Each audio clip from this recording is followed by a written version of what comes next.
Hello ladies and gentlemen, this is Blue Maxima and I'm here checking out PlayStation 4 games being played over PlayStation Vita Remote Play. Today we're taking a look at Dark Souls 2, Scholar of the First Sin. Thankfully it's 60 frames a second, so the animation is mostly nice and smooth. Obviously if too much happens at once then your wireless might be overloaded, but anyway. We'll get on to that. So, here's the control scheme for the game right now. For some bloomin' reason...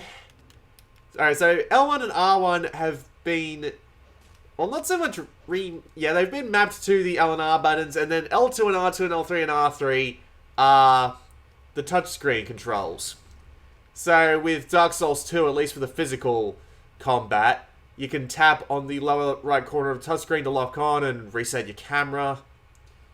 And your heavy attack is within reach, within reasonable amount of reach, but at the same time, it's not like you want to be using it too much, but thankfully, Dark Souls 2, you don't really need to do that. Your parry is in a lot harder place to get to than most, or at least that is usually the parry, but I used a Great Shield, so who the bloomin' hell knows. That's also the aim button for the bows, and let me tell ya, it is kind of hard to hold your finger up there while you're trying to aim a bloody bow with the right analog stick and then fire using either this or this, depending on whatever arrows you're firing at the time.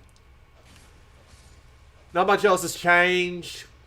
I would have preferred it if the menu wasn't on the touchpad, like if they put it on the start button instead, because the start button brings up gestures.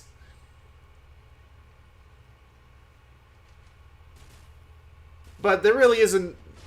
I really should have seen that coming. I need to pay a little bit more attention. But really, there's no problem with trying to play Dark Souls 2 in remote play. All the controls work as you would expect them to.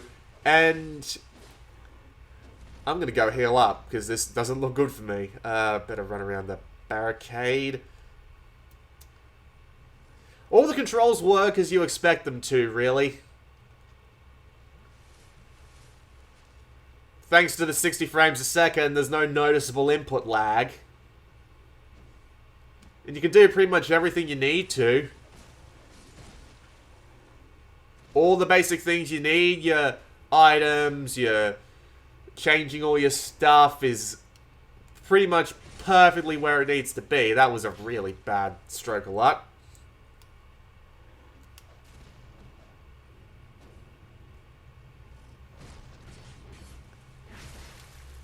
Like, you've got your D-pad for swapping all your stuff, that works fine.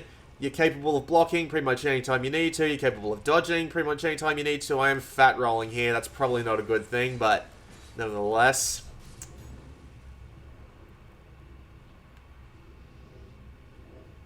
And I have actually finished significant portions of the game using remote play. This is like a 20-hour save file at this point, and I finished, what was it, oh, I probably shouldn't say it out loud, because, you know, people hate spoilers, but whatever.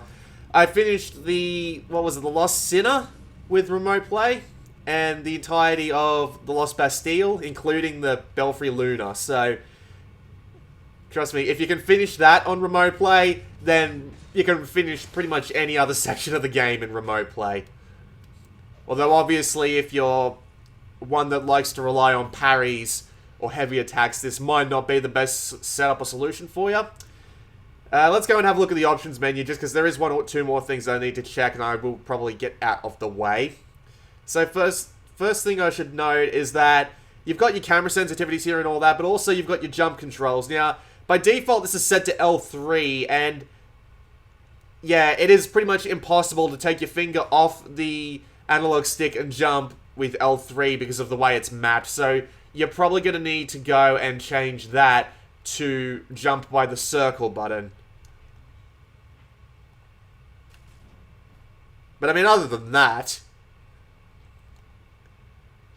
I mean, if you played Bloodborne, if you played Dark Souls 1, I mean, obviously going to be used to jumping with the circle button by now, so it's not like it's that big of a deal. I'll just finish this guy off and then we can wrap up this video.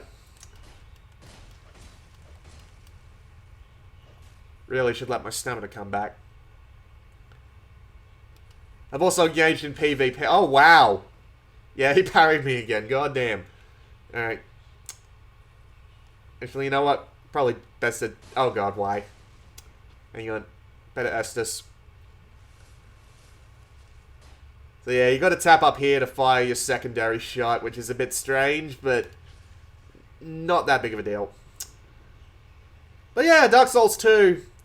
60 FPS, controls work fine. Mostly, anyway. You gotta go change the jump control, but other than that, you have access to everything you need. Jumping via L3 is bloody broken, and it's kind of hard to parry and aim while you're... Because of the way it is, you basically have to... Excuse me, you basically have to do the Monster Hunter Claw. But other than that, it works fine. This has been Blue Maxima. I'll see you all next time.